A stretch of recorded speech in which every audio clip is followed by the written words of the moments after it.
آزاد سلطنت بھی ایسی کہ جو دوسری غیر مسلم سلطنتیں جو ہیں ان سے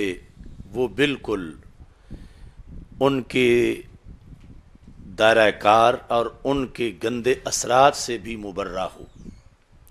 اب ہمارے اسلاف نے 3 صدیوں کے جہاد کے بعد پاکستان حاصل کیا اور مقصد یہ تھا کہ یہاں پر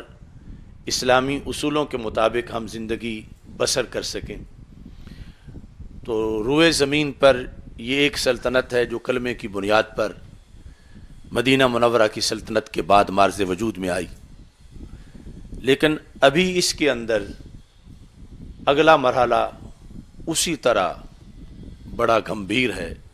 کہ یہ سلطنت اپنے طور پر تو مسلمانوں کا ایک دیس ہے، لیکن جو دوسرے غیر مسلم ممالک ہیں اس کے یہ زیر اثر نہ ہو، ان کی پالیسی یہاں لاگو نہ ہو، وہ یہاں مداخلت نہ کر سکیں، تو پھر اسلام پہ عمل ہو سکے گا۔ اور اگر دوسری ریاستیں اس پر اپنے اثرات مرتب کریں، اسے اپنی کالونی بنائیں، یہاں اپنی مداخلت کریں، تو پھر وہ جو بنیادی حق تھا کہ اسلام علیحدہ سرزمین چاہتا ہے اور حقیقت میں ساری کائنات کی زمین اسلام کی ہے، وَاعْلَمُوا أَنَّ الْأَرْضَ لِلَّهِ وَلِرَسُولِهِ، تو وہ بنیادی مقصد ہی فوت ہو جاتا۔ یعنی وہ 20 لاکھ قربانیاں دے کر جو پاکستان بنایا گیا، اگر آج اس کی پالیسیاں یہود و نصارہ کے زیر اثر ہوں گی تو پھر حقیقی ثمرات آزادی کے اور قیام پاکستان کے حاصل نہیں ہو سکیں گے۔ اور یہ ہمارے سامنے آج جو معاملہ ہے وہ یہ ہے کہ یونائٹڈ نیشن، یورپی یونین اور اس طرح کے جو ادارے ہیں وہ پاکستان پر دباؤ ڈالتے ہیں،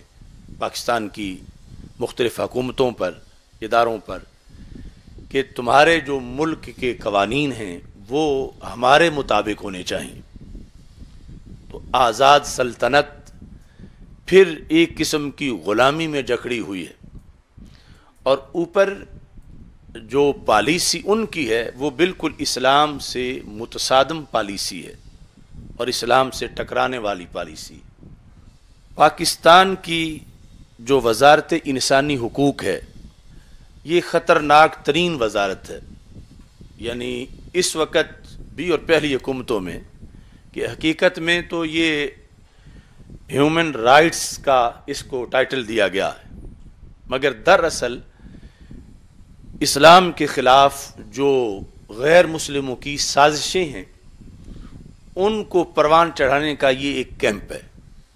وہ ہمارے اس وزارت کو پڑھاتے ہیں اور یہ پھر انسانی حقوق کا نام دے کر اسی چیز کو آگے مختلف عنوانات سے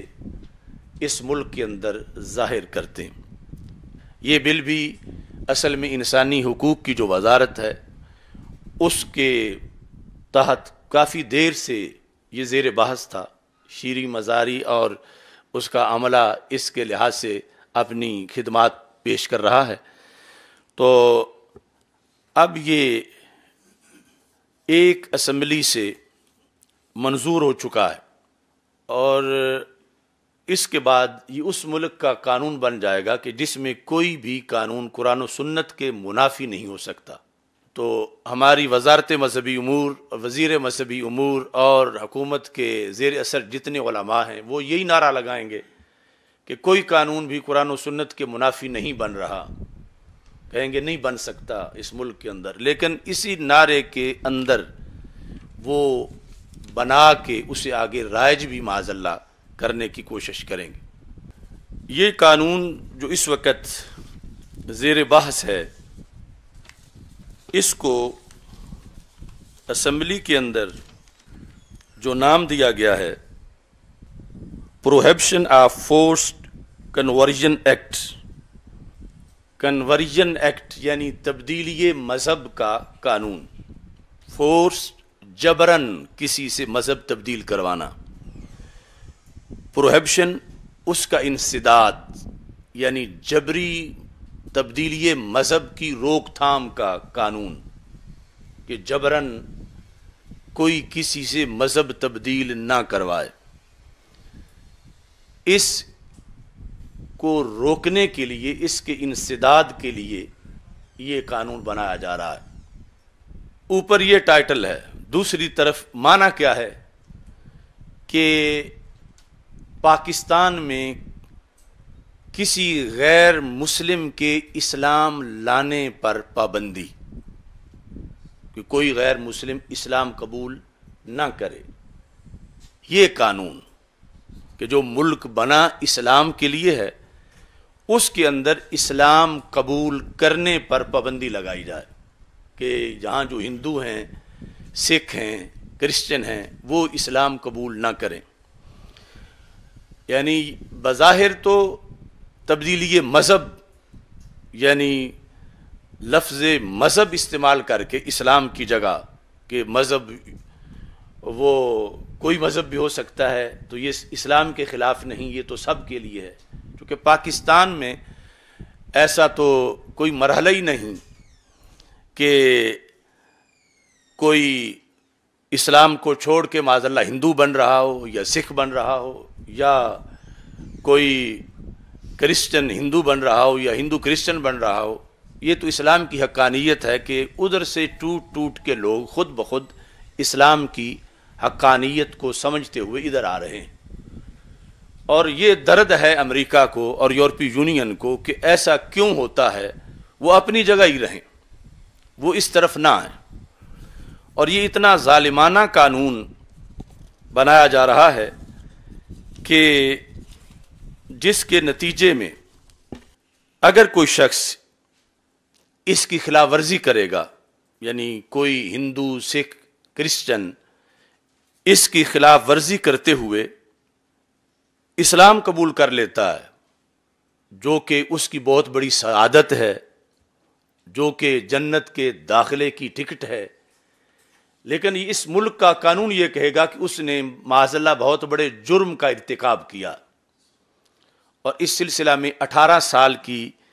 پابندی عائد کی گئی کہ کوئی بھی غیر مسلم بچہ جب تک کہ وہ 18 سال کا نہ ہو جائے اس وقت تک وہ مسلمان نہیں ہو سکتا۔